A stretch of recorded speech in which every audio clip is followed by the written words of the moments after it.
Welcome back, everyone, to an episode of The Sounds of the Today's episode, we will be reviewing the recap of the NBA Finals between the Boston Celtics and the Golden State Warriors, and then previewing Game 2 tonight against the Golden State Warriors and the Boston Celtics. How you guys been doing today? How's your weekend been going? Pretty good. Good, man. Oh, my God. That was a monster. He came in hot. He heard the cap coming from Henry. He's like, let me stop him right now. Oh, no. He always barks. Yeah, everything's good, though. He barks if crickets are outside, yeah. Yeah. I mean, he wanted to, put in his 2 cents. Yep. Come here, Dom. I'm here. And we could be getting a dog appearance in the screen today. Right. You gonna do that one time for the dog lovers in the back? Yep. Let me see if I can pick him up because he's. This is, by the way, this is not a pet sponsored stream. So anybody, we're not pitching a dog. This is not a dog adoption sponsored stream either. This is just him showing his dog. Little chunky. Okay. Yeah, you like, get off me. I don't parlay with you.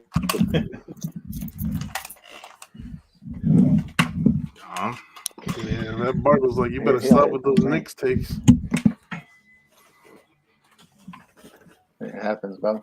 It happens out here in these streets. The life of a Knicks fan. The good thing for you fellow Knicks fans is it seems like y'all are not aggressively going to pursue anybody crazy this offseason, but that's another time. So before we started, unfortunately, sorry, you went a little crazy. You're good, bro. Before we get started, unfortunately, we are people we interact with. No life or anything like that. Does live in. There was a shooting today in Philly, in the shopping district area. 3 killed and 12 injured. So our thoughts and prayers go to the 3 people who lost their lives and the health, safety, and health of the 12 people, that were injured.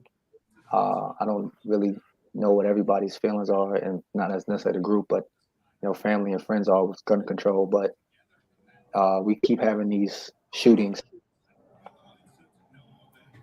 happen in places, public spaces at times. There needs to be some change in our gun control to keep our kids safe while they're at school, keep our teachers safe while they're at school, and then keep us as individuals safe when we're going out and just shopping or getting something to eat.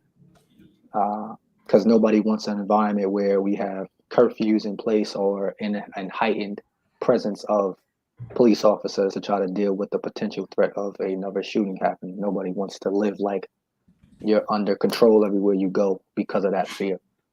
So again, I know my thoughts and prayers for Philadelphia. The 12 people who are injured, that they live and are healthy and they can return to their loved ones. I normally don't start off with something serious, but it always happened within the hour. And I know, like I said, Henry lives in Pennsylvania, so it's something that touches to him as well, because that's, unfortunately, the reality is you could go out, and nowadays that thought process is more in their mind more than ever. Listen, I just go places and I just do what I need to do and get out. I ain't trying to get into that shit no more. Can't do shit, really, what it comes down to. And nobody wants to do anything. And this is not just being political. I think it's just mostly on both sides. There's more, our prayers and hearts are with us, and something needs to be done. It needs to be, to stop all the craziness. It's becoming like one of those times where it's like you can't even step foot outside because it's like you just don't know when something like that's going to happen. It's like a plague, man. You could go to the grocery store and boom, it's like it's out of control. Like we all keep saying, something needs to be done. But obviously that's out of our hands, and our thoughts and prayers to all the families and victims. I mean, I'll go best with we're just regular, people, civilians, they call us. And, everybody else has been involved in the shootings. I'll just go by with one of the people in the last mass shooting that happened said that, for politicians and everybody else, he just said that for them, he's just tired of hearing the politicians and everything and, the people of power, basically, with the prayers and everything like that. I don't want to hear your prayers. I don't want this. I want something done. Basically it's true. As civilians, all of us, we want something done. It's getting to a point that you really can't do anything. And this is just not even, like I said, I'm not even making it political, going about both whoever it is. For me, it's just all of our government. They need to step it up and really come to a common ground and figure out what can be due to curb what's going on without having to, like people say, infringe on rights given to people, but at the same time also curb other stuff too, because obviously there's more to, I guess the best way to put it is more to gun violence than there is just being the actual guns itself as well. Because I think a lot of other stuff is overlooked, like the mental health, which is something serious too. So Yeah. it goes both ways. Yeah. Like I said, I normally don't start off with something that's topic like this, but it's something that hits close to home, and it's something that just happened today. Yep. But unfortunately, just like many things, it's something that happens, and we have to. And then players today, now hearing this type of news, have to go and play a game today, and still continue their everyday jobs. So, like I said, today we're going to just recap the game one and then preview game two. But I figured out, since that's something that just recently had just happened today, it was worth reflecting on that, because we have more than just guys to sit here and talk about basketball. Exactly. So I agree. I will start it. I'll pass it to Soto, because he was the last time we were on about the Golden State Warriors matchup with the Boston Celtics. So from what you saw out of that game, what do you take from both sides? What did the Celtics do? What did the Warriors do that you saw out of game one? I think it was a good game plan by both teams. I'll start off with the Celtics. Even though they trailed for most of the game, they still fought, and it shows. They got a lot of heart. I'll start off with Tatum. He got bailed out. Let me just tell you, Tatum absolutely got bailed out. You are the leader. You are the scorer for that team, and you put up a donut of a game one in the NBA Finals. Thankfully, he got bailed out by Al Horford and White and Brown. That's not going to happen the rest of the series. The Celtics are not going to shoot that many 3-pointers the rest of the way. I mean, if they do, kudos to them. But we've seen them throughout the season that they're not a 3-point shooting team like that. Al Horford, everybody talks about the experience with the Warriors, and Al Horford is a veteran, and what he did was on the defensive end, he would just set traps, execute the switches, and then he just went off on the offensive end. And I feel like that's where the Warriors underestimated the Celtics. They were like, all right, let's focus on Tatum and Brown and let the other role players beat us. And that's exactly what happened. Horford shot 6 for 8 for the 3-point, and then Derek White, who only shoots 27% from the 3-point, during the playoffs, he actually starts hitting all these threes, and it's like it came to bite him in the ass. He shot more efficiently than Curry too. Yeah, I mean, but here's the thing with Boston. Boston in the first quarter, Curry absolutely dominated. But then what they did was, they took some time, and they made adjustments. And yes, Curry did finish with 34, but after the first quarter, Curry just made 1 3.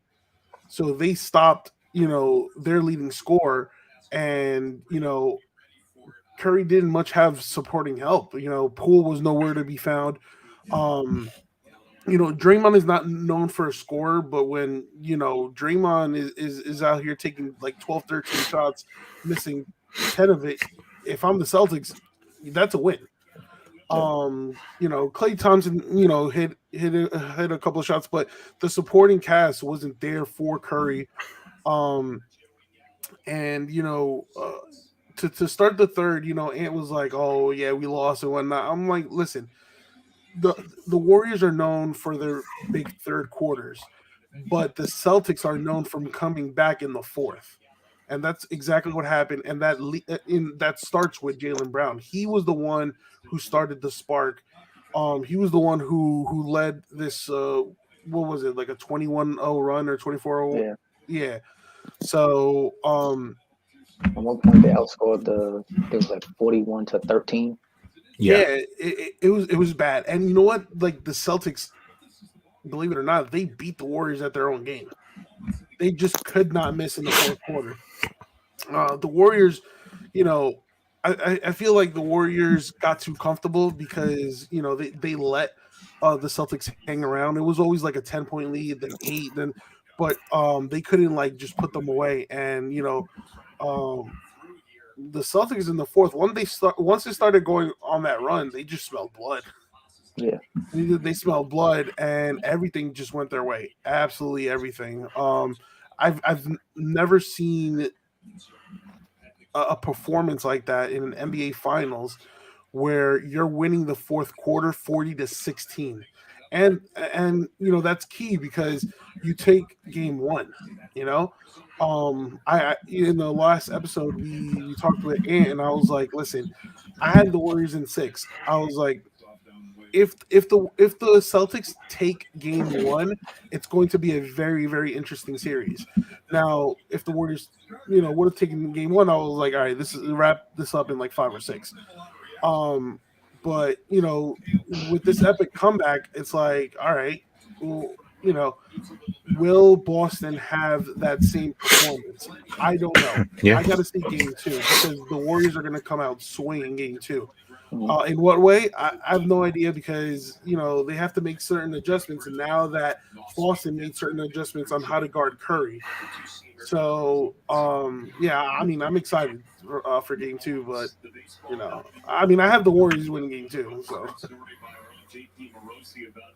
Gotcha. Those are good points. All right, so Henry, what are your thoughts? Following just piggyback it off what Soto said. I think Golden State's going to try to come out swinging. I think the big X factor for Golden State is to get Klay Thompson out of the funk that he's in. Because correct me if I'm wrong, I don't think he's hit over 20 points since the first round of the playoffs. Correct me if I'm wrong, but he's had a lot of games where he shot terribly, and I know he got off to a good start in game 1, but then he just fell off a cliff. I think he had 15 points going into half, if I'm not mistaken, and then he didn't score again. And same thing with Curry. Klay had and Curry did good. When I last checked, I know he was 4 from 7 for 3, and then he wound up finishing 7 for 14. So that means he had 3 out of 7 attempts, basically, to end the game. So he went on a stretch where he went cold. Draymond shooting 12 times was intriguing to me, like Soto said.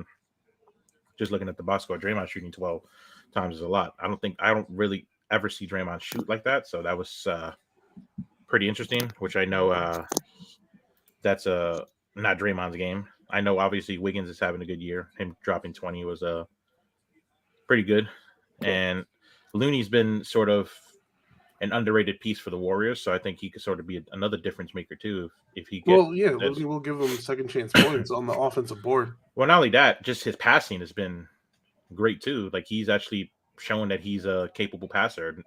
Everybody really doubted his game, that he wasn't. He was just sort of like a one-dimensional guy. He actually shows that he could rebound and pass, and he could score a little if needed. I think Otto Porter has also been somebody that's been solid for them.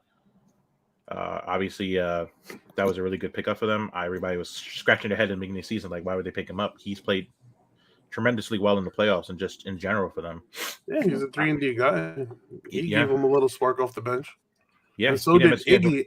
And so did Iggy in limited minutes. Yeah, 12 minutes, 7 points, 3 assists, and hit a 3. And then you had the one that's been disappointing everybody, and I don't know if it's just because he's on a slump. Jordan Poole, I don't see that same aggressiveness I saw before with him. I feel like he's sort of being more passive with a lot of stuff and sort of hesitating, because I've been seeing him scoring go down a lot, and I don't know what it is with him, but if he can get it going too, I definitely could see the Warriors, like Soto said, taking game 2. But on the other side of it, I think that if Boston did what they did again and go on another run, they could take game 2 too, which would be quite interesting if Boston was to go up 2-0 on the Warriors, because both these teams pride themselves on defense. And my thing is, like, you say that, but it's like it's hard for me to believe that the Celtics are going to hit that many threes. It is, but I didn't think Boston was going to win the first game. Everybody had Golden State winning game one, and look what happened. So in basketball, you really never know. I mean, I will say this: Boston did get bailed out by a lot of other players, because let's be honest, Tatum, besides having a lot of assists, shooting wise, played like dog shit. No, the Warriors forced them to play facilitator role. Yeah, but 3 for 17. He almost shot them out the game. He did, and that's not good. It was just Jaylen Brown who again, like, sparked that whole run. He did. He wasn't as efficient. He was efficient, but not as efficient as he could have been too, because he had to basically pick up the slack because of Tatum being so off. Because I know he was 10 of 23 and Tatum was 3 of 17. I mean, that's a little under maybe 40%, maybe a little under, give or take a little bit. But I mean, he still played well. I mean, they've been predicting that Brown would probably win the Finals MVP if he keeps playing the way he is, and because I see him doing a little bit of everything right now. He's playing good defense, he's rebounding, he's passing, and he's scoring. So, I mean, I think that's a stretch that they're predicting that, but I mean, that's what they always do. Horford's hit or miss. So we got 26 points the first game. The next game he can give you. I don't think he's ever doing that again. No, he's not.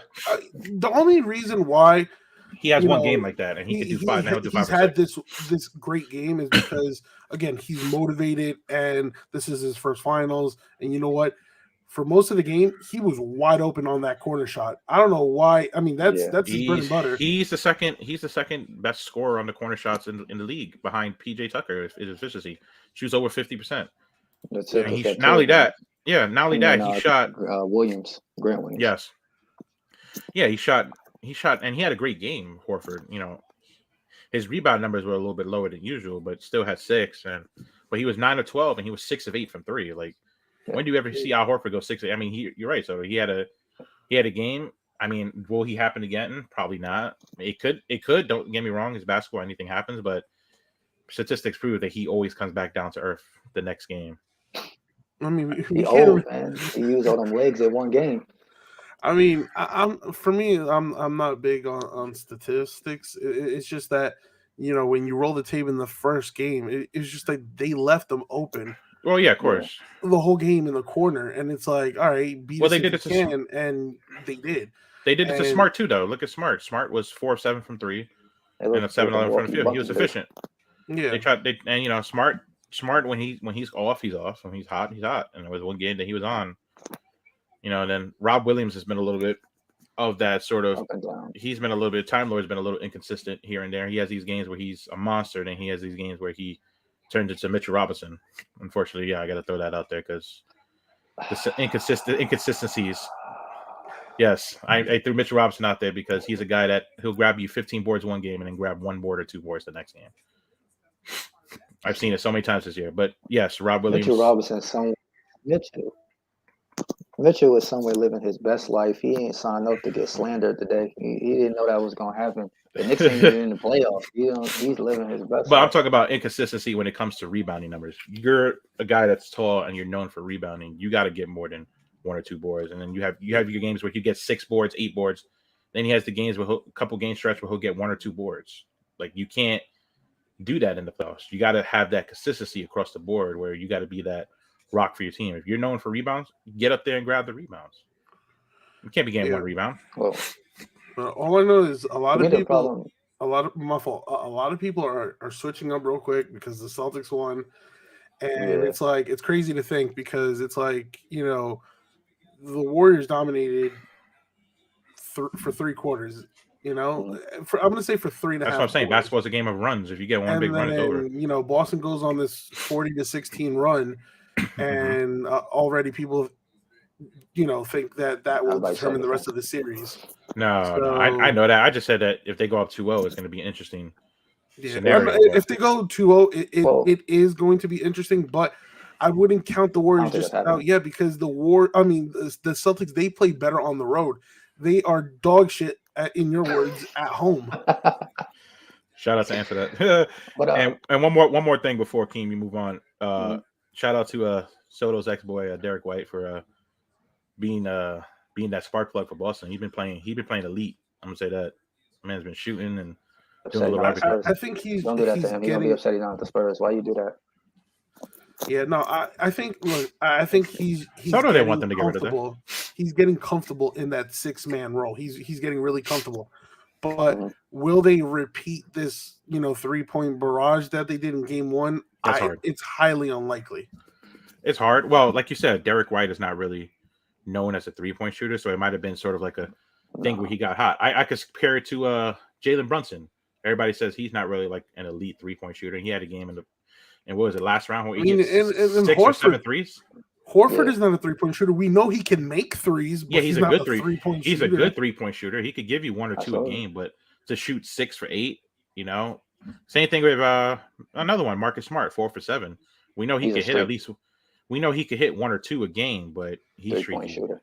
Yeah. And real quick before Keem goes, I know you mentioned Jordan Poole, and I was talking to Ant, during the whole game. Jordan Poole was just frustrated because he had Smart on him, and Smart forced him into so many turnovers. Well, it's the defensive player of the year, man. That's what he does. He just he looked lost out there. He kept looking at the referee to see if he was going to call a foul.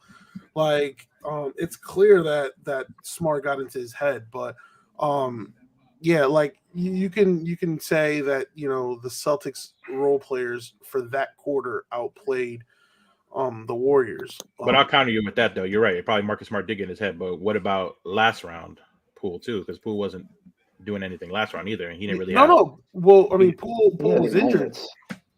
He didn't really have – who he had guarding him? Luka, maybe? He was banged up. He had his moments, but Poole was injured. But you got to. If I'm the Warriors, you got to be encouraged of what you got out of Poole and what you got out of Iggy in limited minutes. Well, yeah, I'm surprised Iggy played. He hasn't played all postseason. I don't even remember the last time he played. To be honest with you, it's been a hot minute. He's been hurt too. He's been hurt. I think they get Gary Payton the second back today. They do get GP. So I mean, they're gonna have their moments. My thing is, the Celtics played good 1 quarter. Like the Warriors look like the Warriors the first 3 quarters. Yeah, and absolutely. then I think they got a little happy, like, all right, we got this in the bag. They got comfortable. And because they played 2 teams. Well, they also got a little cocky too, I think. Yeah. Because they did that with the Mavericks series too. But I think the good thing is for the leader of that team right now, and he played well. For the Celtics, Tatum struggling. He's not going to get another game where you're going to get bailed out by Derek White and Al Horford. Al Horford has done this in every other series. He's had 1 good game, and then the rest of the games he get like a combined 7 points. So you're not going to get that many points from him. Derek White is not a 3-point shooter. He can come out today and be bricking, and then the Warriors look like geniuses for leaving him wide open. Mm-hmm. So they don't be surprised if that's a strategy they do today.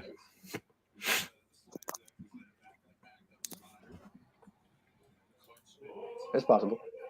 But that's why I said I don't know. That's really why I don't know which Celtic team is going to show up. If Tatum and Brown struggle today, they could lose this game. Defensively, I think they did a good job on Tatum. You live with Tatum giving 13 assists. I don't think he's not known for dropping 13 assists. So if he gets 13 assists, that's a job well done. His playoff assist numbers have been higher than his actual season. I think he's been averaging over 5 or 6 throughout the whole playoff. So he's been moving the ball. My thing is, when are you going to see the Celtics, he just stated, hit that many threes? When are you going to see them shoot 50%? I got a question for you. His 21 out of 41 from the 3-point. Here's another one too. So you're right about that. Here's another one that everybody always asks about. When are Tatum and Brown going to both score 30 points? Because but here's the thing. When they both have scored 30 points, their stat sheets have been amazing, but then they just don't ever efficiently do it anymore. It's just it's sort of like the Kyrie Durant thing. It's sort of like, one game you have your game, one game I have. Here's the thing. Crazy. My thing with that is, it's yes, Tatum took all those shots, right? I think as well, if Tatum doesn't become, doesn't make adjustments and becomes a facilitator and playmaker for the team, then they flat out lose. So in a way, I say like, all right, he took us, he saw, all right, I'm struggling. Let the other guys, take that shot at scoring and whatnot, and that's exactly what happened. But I don't see when in the rest of the series how these role players are going to pick up Tatum again. I really don't, and that's not a knock towards the Celtics. It's just that we haven't seen it all, like these playoffs. Mhm. We haven't seen it, and like I said, White in the playoffs is shooting 27% of 3-pointer, and he goes off this one game. We have to see what happens in game 2. He's not going to do And it again. again, history throughout the playoffs shows that it's unlikely to happen. Well, yeah, like Coach Norm Fisher said, role players win 1 game per series, and that's about it. Now, the insight here, though, is the adjustments for the Warriors. Because I know we talked about what the Celtics did in that fourth quarter, but obviously to have that big of a turnaround, there are changes that the Warriors are going to have to make. So,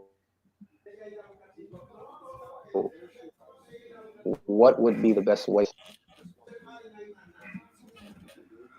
I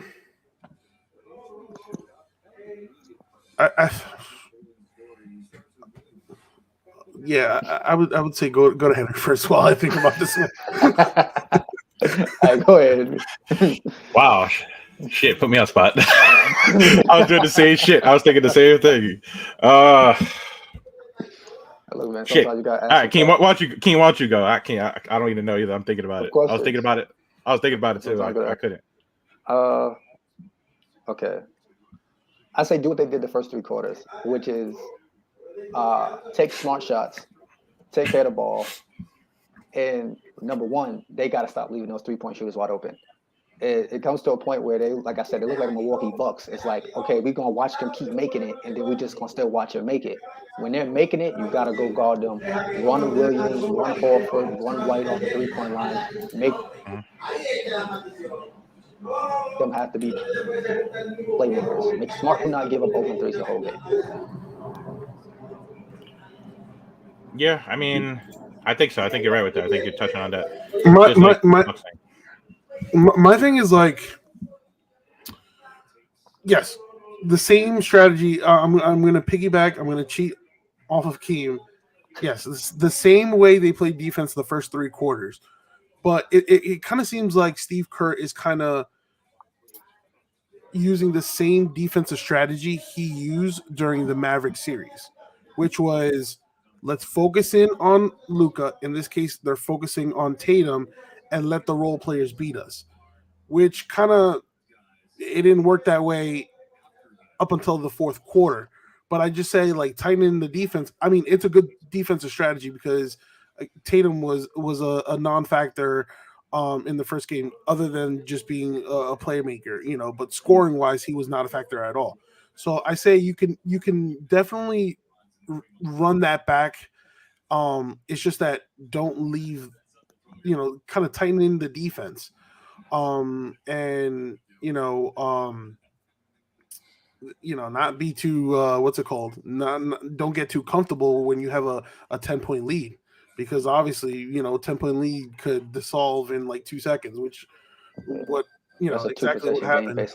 I think just to counter, like I'm not going to piggyback off what Keem said. There's a little bit of a piggyback, but I think what needs to happen is that, like Soda presented earlier, that Curry had a place where he had a hot first half, and Clay as well, and then they basically dropped off. I think they need to keep that consistency throughout the game as well, and not fall off in the later quarters. And I think also another thing is, you did get some points out of Iggy, and you did get some points out of your role players, but I think your role players need to give you a little bit more, and I think your star players need to contribute and be more consistent. Draymond Green missing 10 shots doesn't help the team in the long run. I know he went 0 for 4, 0 for 5 from 3, and 2 of 12 from the field, which is not going to help them in the long run. So I think just for me, it's more consistency, I think, for the Warriors, but I think they'll be all right.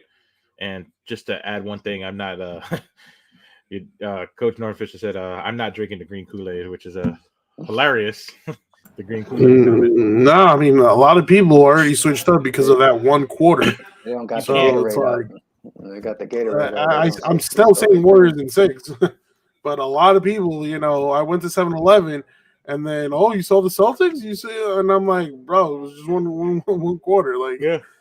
No, I you mean, can't. One quarter doesn't like. That's the thing. A lot of people are not real basketball fans when they say, "Oh, they're going to jump the bandwagon," because basketball is not a game of one quarter. Yeah, you can go on a run in and one quarter.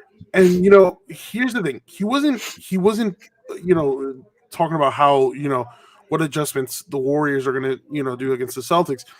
He didn't play game one. I want to see what if Kerr's gonna play in game two, and that's Gary Payton. If somehow he's played, Mhm. he's also a pesky defender, somebody who is going to lock down the perimeter, especially the perimeter shooting. So, Who do you see him guarding I if he want comes in? Probably Well, I Brown or mean, Tatum. probably most likely Brown because they're going to have Wiggins on Tatum. Who Wiggins did a great job on Tatum. It's funny. Jimmy Butler used to say back in the day that Wiggins had the utmost potential to be a lockdown great defender. And look, I'm going to tell you this: everything Jimmy said has been right about a lot of people. Like he's called out a lot of people in their game for playing like absolute shit, and then people who are actually playing like who had potential to be absolutely great, and he's been I spot on. feel, I Change feel of like scenery is everything. yeah, I feel like the Warriors are going to go into this game with the mentality of like, let's see if Horford, Smart, and White can replicate what they did in game one. And if they start doing if they start doing so, I think that's where the adjustments comes in. But I think they're gonna like dare them again. They I probably honestly will. believe that it worked for 3 quarters, and that fourth quarter they just started hitting everything. But I think that's the mindset. It's like all right, we're gonna dare them to beat us again that way, because I think the Warriors feel confident that they're not gonna replicate that performance. Gotcha. So now I'm gonna flip it and say, how did the Celtics put together a full game and not just one quarter? I would say they definitely have to. First of How all, did they do that? they have to get more from Tatum.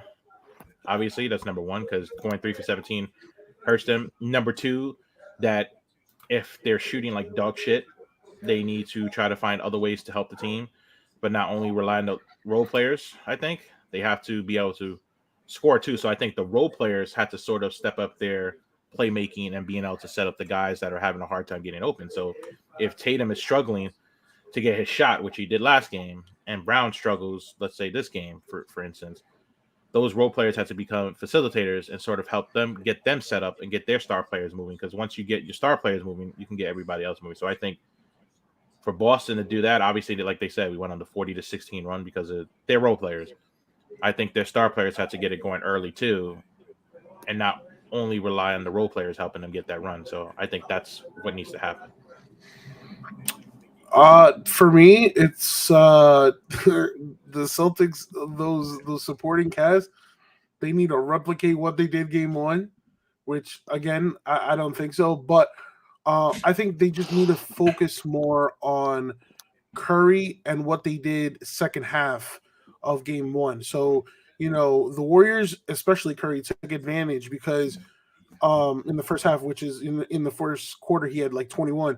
He took advantage because there was a lot of miscommunication on the defensive end for Boston.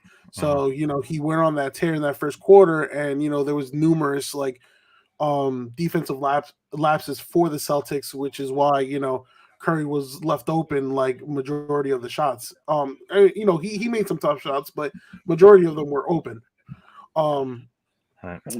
they adjusted second half, and they did an amazing job second half. Locking down Curry. I mean, even though he ended with 34, but he based after the first quarter, I think we all thought this man's going for 50. Yeah. But they made some some certain adjustments. And Curry, it kind of looked, Curry was uncomfortable the rest of the way, and I think that's an encouraging sign if you're a Celtics fan, because it's like, all right, you kind of limited Curry in that second half. So going into game two, let's see if we can make that throughout the whole game, if we can execute that plan. So if I'm the Celtics, just keep whatever adjustments you made second half on Curry, just execute it from the start. I agree. I think that's important to do. Okay. I think doing that would be good. They pretty much said everything. I would say they're pretty much, because the Warriors didn't play bad except for one quarter. So it's like it's hard for me to say scrap everything you did and then figure it out from there. They played bad one quarter. So I think they just have to maintain this for a full game and not just 3 quarters. Klay Thompson has to play better. Poole has to play better. And if Draymond's going to shoot, he's got to make those open shots. He can't just pick those. Otherwise, he's just out there running up and down the court. So he's actually have to make those shots, not just put them up there. So the only thing I would say now would be previewing today's game. Now that we said what they did wrong, what we did wrong, who you think is going to win this game, and what are going to be the factors of them winning those games. Well, Soto already said his earlier. I know that. The Warriors, right? Yeah. I have the Warriors taking game 2. The X factor is going to be possible. It's just 2 things. I said the offensive boards, and that was kind of key in game 1, because they beat them on the offensive boards 12-7. Again, creating second chance points for the Warriors. So that's a big plus. And then I think it's the role players. So when you have Otto Porter Jr. and Iggy, being a plus, in limited minutes, it's like, all right, cool. You're getting you're getting something out of your bench. And now if you plug in Gary Payton Jr., or you add another defensive piece that hopefully can take away that perimeter shooting that the Celtics have, because the Celtics right now are feeling confident. They're probably like, all right, you know what? After what happened in game 1, we're gonna shoot the rest of the way. So by giving Gary Payton some minutes there, it's like it's going to be tough to execute some perimeter shooting out there. So I'm going with X factors being the offensive board. Who can execute more offensive boards, and then the second unit. Okay. What about you, Henry? What do you feel? I mean, I think the Warriors probably would win game 2, to be honest with you. But just for the sake of the podcast and just being different, I think there's a possibility Boston could go 2-0-2. It's quite a possibility. Like I said, basketball is a game of unpredictability. Sometimes the ball drops, sometimes it doesn't. I mean, obviously, everybody's pick would be the Warriors, obviously, to win 1, but can't discount Boston going up 2-0 either. I'm not saying they're going to have that 3-point barrage that they had game 1, but maybe it's a lower scoring defensive battle, sort of like a grit and grind sort of, 2-pointers, some 3-pointers, and just free throw game and everything else. I think the X factor for both teams, I think like Soto touched on the role players, but for me, I think it's more consistency. Draymond Green can't miss 10 shots. Got to be more consistent. At least get them a little bit more scoring. I know he had the rebounds and the assist, numbers are always there, but even that, maybe do a little bit more. I think Curry can't go ice cold in the second half like he did, where he still hit shots, but he still finished 7 for 14 and still had 34 points. But he has to be more able to score and not have that cold. Because correct me if I'm wrong, 4 of 7 in the first half and then 3 of 7 in the second half, or whatnot, or maybe even more. Correct me if I'm wrong, but I think he needs to do more as well. And I think definitely Klay, because Klay has been, like I said, he's been on this streak all playoffs where he's just, I don't know what it is with him. I know his game is having impacts in other places, but I feel like he's overdue for a big game. I'm just going to be honest with you. I'm just going to throw that out there. I think there's going to be a game where he just, not saying he's going to do the 37 points in the second half, in the first half like he did last time, but I mean, shit happens, so you never know. But that can happen. And definitely for Boston, I think it's Tatum not shooting the way he did game one and giving them more point wise because he can't rely on his team to bail him out every game. Obviously, I think another thing Boston should explore doing is breaking up the Horford Williams lineup because I think that it creates size problems for them. I think that they need, like Norm Fisher said, they need to create offense with the lineup. And I think Robert Williams doesn't really give you offense. I think that's my problem. I think he gives you boards, but then again, there's been a couple games where he's had 1 or 2 boards. So is he really giving you that consistent boards, or is he just there for a big body in the lineup that's not going to give you much offensively, but he'll block some shots, that's for sure. But you need that offensive consistency. Like Soto said, it's not guaranteed they're going to have that offensive 3-point barrage they had in game one. Now, will we have a high-scoring game like we did game one, or will we have more of a defensive battle game too? So I think both teams need to figure out the positives and the negatives and sort of combine that together for game two and come out swinging. I think both teams will try to come out swinging. But just for the sake of the podcast, yeah, I do think that the Warriors probably will win, but for the sake of the podcast and just being different, I'm going to go with the Celtics. Gotcha. I still think the Warriors are going to win game two. I don't see Al Horford going for 26. I don't see Derek White. I don't know. I'm not saying that. I said I think it'll just be closer. I think if Tatum doesn't show up in this series, the Warriors will win this series probably in 6 games. Jaylen Brown, the pattern has been if one plays well, then the next game the other one plays well, and then one of them doesn't play well. They've never had consistent games at the same time. So maybe they'll win. So I guess you figured it out from there. It may be so, but the Warriors don't give up open threes. Like, I'm not making fun of the Bucks, but do not play defense like the Milwaukee Bucks. I know Kerr mentioned that wasn't a game plan strategy. He was annoyed that they did that. Close out to those 3-point shooters and make them do something else. Right. And then Draymond, you have to make Al Horford or Robert Williams guard you. Do not be out here looking like Ben Simmons, big fella. Disrespect to Ben Simmons. I'm just saying, do not make them not guard you, and then you put more because you're not being defended. Oh no, Ben Simmons' time is allowed because he played like he didn't play at all, so that's allowed for one season. Okay, but that's the only reason I'm saying that. He can't take 12 shots and make 2. No, you can't miss 10 shots and then go 0 for 4 for 3. It can't happen. Yeah, that's another. If you're the Warriors, you just can't listen. You can't allow Boston to take these open threes. No. At least contest them. Boston shot 13 for 23 on open threes. And with Marcus Smart, Horford, and Derek White hitting 15 of them.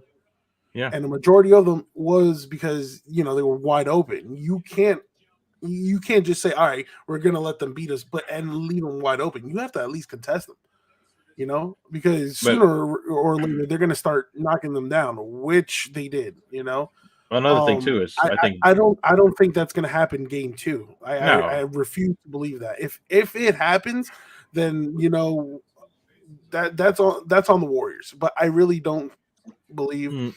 I don't think it's happening. The Warriors are going to tighten up their defense, and again, I'm still sticking with my prediction. I have the Warriors game 2.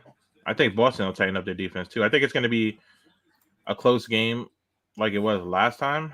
I don't think that both teams are going to shoot how they've been shooting from 3 because, like I said, basketball, the 3-point ball doesn't always go down, but I think that, another thing to add on, I don't think Tatum can't go 3 for 17 again. That's going to just destroy Boston's chances of. Some of that is good defense. I will give the Warriors credit on that perspective. Some of that is their defense making him have to take bad shots. I like how Norm Fisher said Ice has a better chance of hell than the Celtics winning game 2. Yes, I know.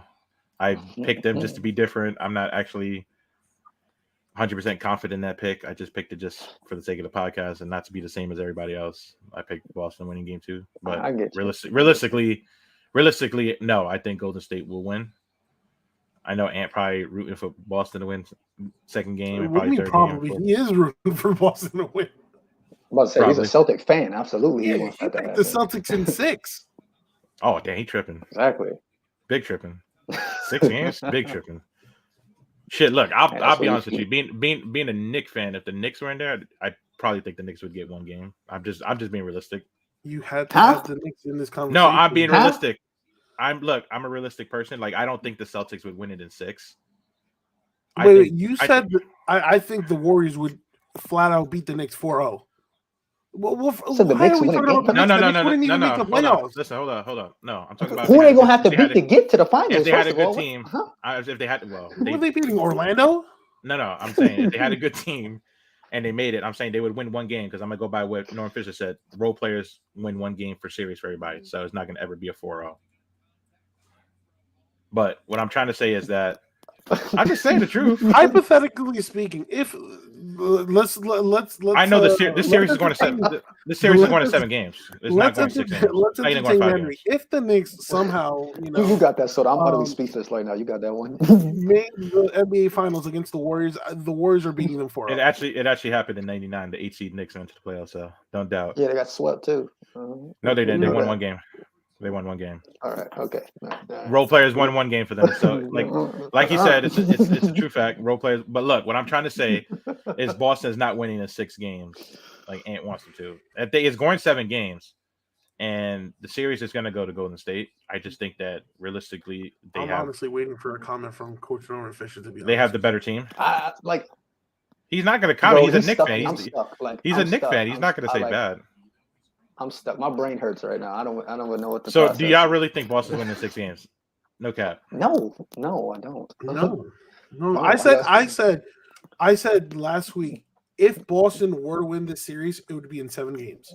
I agree too. If they were to win, it's going 7 games that series. I think it's just it's going to be a good series. It's going to be a defensive battle. I mean, like you said. Again, we have to see what happens tonight. You know, if Boston goes up 2-0, which I highly doubt it, but you know, I just did it for that. But I don't. I just know that Boston plays terrible. You set yourself up to talk about the Knicks. That's what you did. You threw my confidence level for Boston going up 2-0 is honestly 1%. It's more 99% Warriors winning. I just do that to be different. But what I'm trying to that was to talk about the. I'm gonna piggyback on what Coach Norman Fisher said. Ice has a better chance in hell than the Knicks being in the NBA Finals.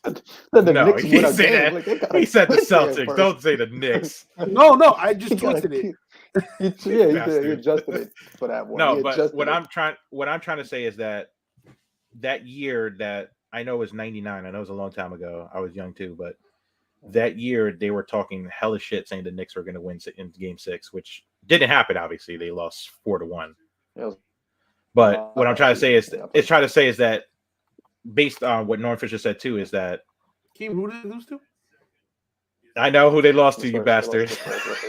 I know who you lost to. I know you're going to get into that. That's why I said that. In the words of Stephen A. Smith, lay off the weed.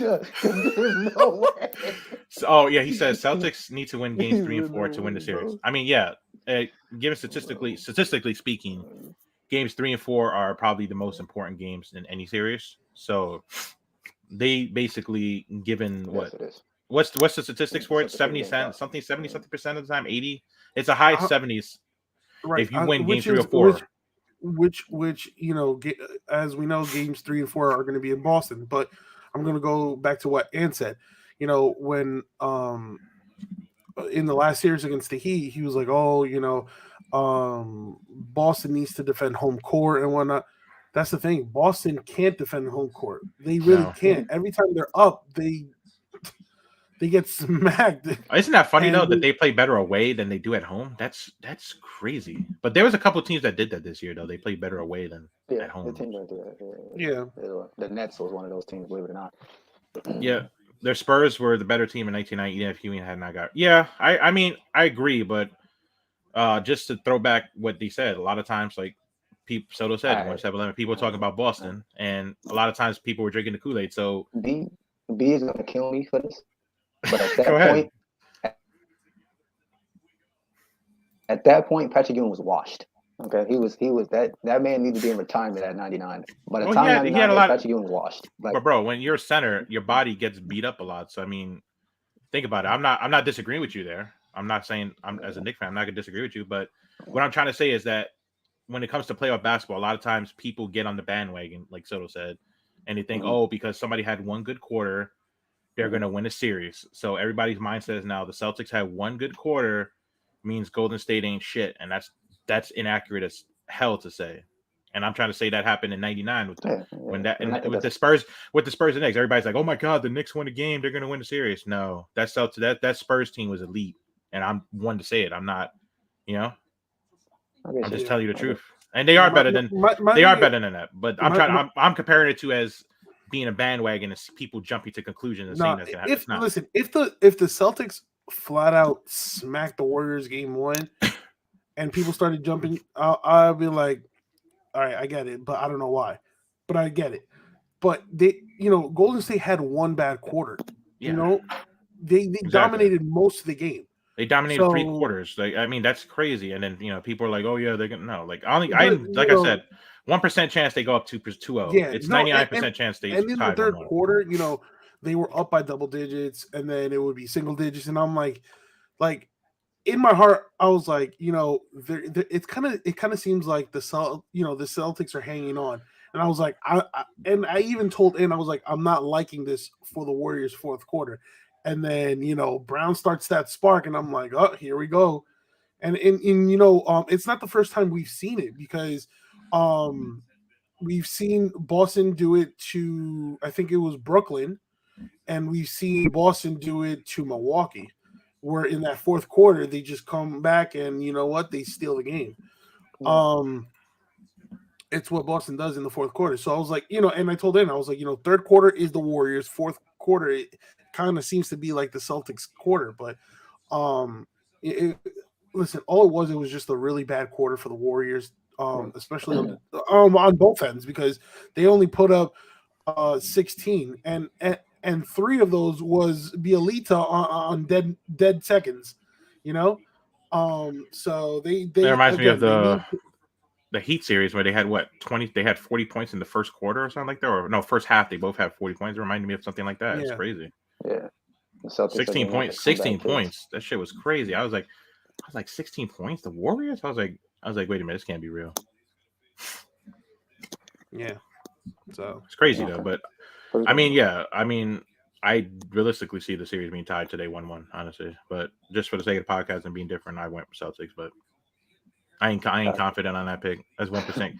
ain't gonna like that, but that's 1% confidence on that. Sorry, Ant. One time for the Celtics fan in the back. And I'm a Knicks fan. We don't like Celtics, but that's 1% confidence just being different. Got you. Yeah. I mean, listen, the Warriors had a great game plan. They took Tatum out for the whole game. But their other plan, which is their scoring when with Poole, Clay, and listen, I know he's not a scorer, but he did take 10 plus shots. Green, that didn't help on they didn't execute that game plan on the offensive end. So I feel like we're going to see a whole completely new game for the Warriors, one in which we're going to see them tighten up that defense, and I wouldn't be surprised if they won double digits today. They have to. I feel like the Warriors have to make a statement in this game. They have to smack them today. They have to make a statement because the Celtics, even if it's a close game, I think the Celtics walk away confident in the loss. You got to try to take that heart a little bit today. So somehow, some way, they got to do something like that. So covered our predictions for tonight's game recap. So that brings us to our closing thoughts now.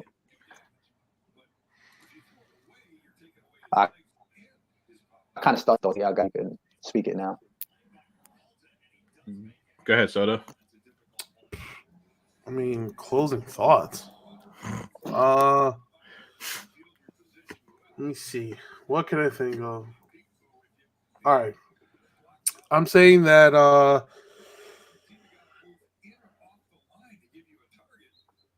mean, I'm just gonna double. All right, I'm just gonna double down on my predictions with the Warriors winning Game 2. Hopefully, we get to see Gary Payton the second play. I want to see how that plays out, and how that impacts the game for the Warriors and for the Celtics.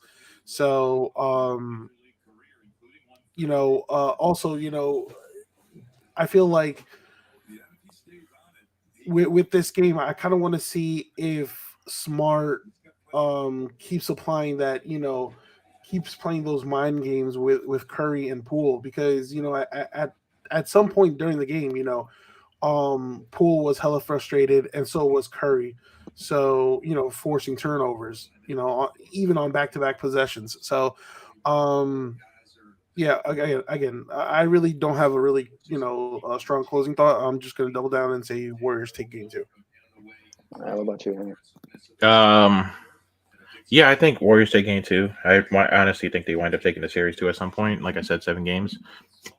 I guess another shout out to New York Rangers. Hopefully, they actually finally go to the Stanley Cup. It's been a long time. It's been a long time since New York Rangers won, since '94. Yeah, since '94. Bro, the last time they went to the finals, we were still working. Show some love to Dolan, Henry. Show some love to Dolan. Go ahead. Give Dolan some respect. The last time they won was '94. No, yeah, that's the last time they won. But I'm saying, the last time they went to the Stanley Cup, we were working at Modell's. I remember that. I still have the jersey and everything like that when they went on the run. I still have it.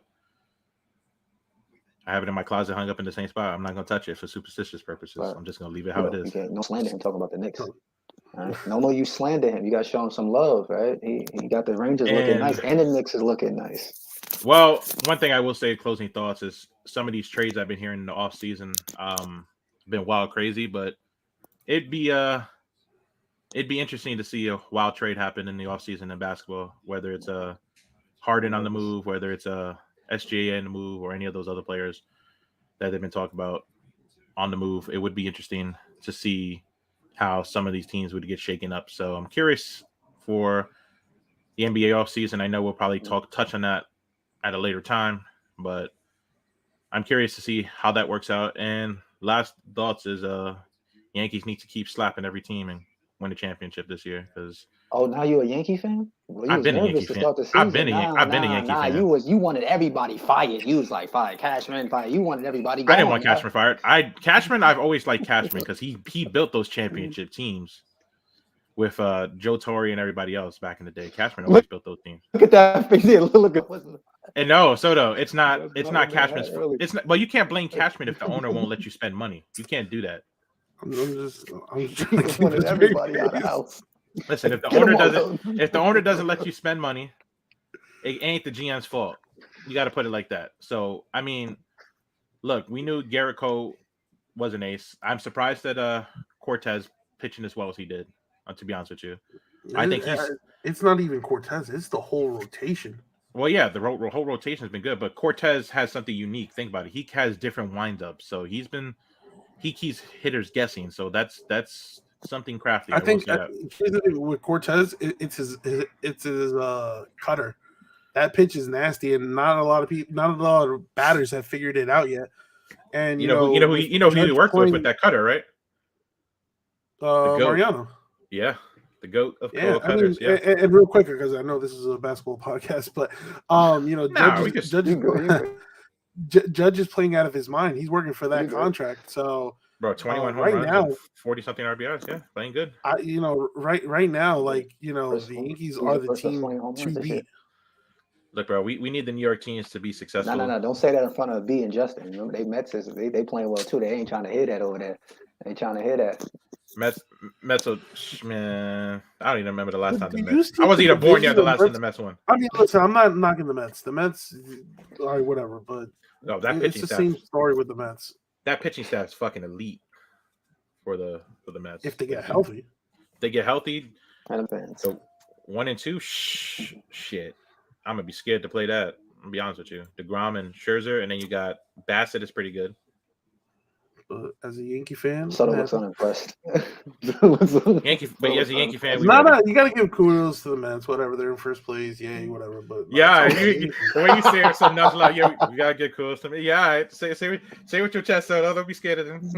Mets are usually in what, last place? I mean, they've had years where they're in first place and you know they end up flopping in the playoffs. But you know, baseball's been surprising this year. There's a couple surprises this year. Tell them how you really feel, Soto. But I know we have basketball podcasts and stuff like that, but it's all about the Yankees. He about to get this time from Justin. You know, first of all, a lot of people had the Yankees third, fourth place in our division. They always do. The fact that we're 21, 22 games over 500 is amazing. You know, they're surpassing expectations right now. How about this? How about shout out to the pitching coach that they got? Never been a major league coach and doing his thing. So shout out to him. I don't know what his name is, but shout out to him. Matt Blake. Shout out to him. Put it like that. So you know, and the Rangers. I'm gonna ruffle the feathers a little bit. You know what I mean? I always close, so I'm gonna let one of y'all close. I'm gonna mix it up a little bit. You know what I mean? Give the viewer something fresh. I don't gotta hear my voice on the close out. Yeah, I'm gonna mix it up a little bit. You know what I mean? It's only fair. You know what I mean? You got good people on there. Well, I think Henry should take that. Okay. Oh shit! I knew you gonna do that shit. He said Soto close, and he goes. Listen, I've been here every episode. I'm gonna mix it up. I've been here every episode, and you know.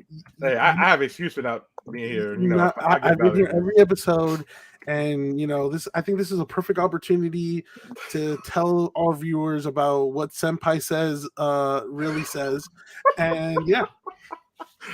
Oh, shit. Shit, I mean, right, bro. God, I mean, this is what I usually. You can say what I normally say. You know, it ain't that crazy. I'll do something different. Shit, I haven't been on a podcast for a long time. I forgot what the fuck you say. Honestly, it's been a minute since I've been here. I mean, it's not my fault though, because I'm just a teacher and with everything else with school and everything else I deal with, so it's a little hard sometimes my schedule. But the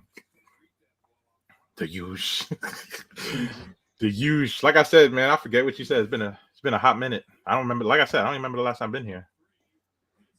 Come on, Henry, you could do it. You can listen to us if you didn't catch today's episode. One comment though before we go. Stick Michaels built those championship teams, not Cashman. True. Cashman had a little bit of saying it though. Go ahead, Soto, since you started saying it, you might as well. All I know is go Yankees. No, come on, Henry, we gotta practice. Practice what? Practice makes perfect. Shit. You know what I mean? In case I'm not here. Yeah, if Keem's not here one day, you know, you're the backup host. Right? We decided that. The backup host. So who's decided that? The Senpai says part. Yeah, you got throwing me on the spot like that. Damn. It's all good. Shit. I'm trying to think what to say. If you missed today's episode, if you missed all right. So you can catch us on YouTube. Well, if you missed today's episode, you can catch us on YouTube, Spotify, Anchor, Google Podcasts, and anywhere else. And we out. Like a proud father right now. Mr. Miyagi. Right. Give me something. All right. Well, thanks for watching and thanks for listening. We catch y'all on the next one. We out.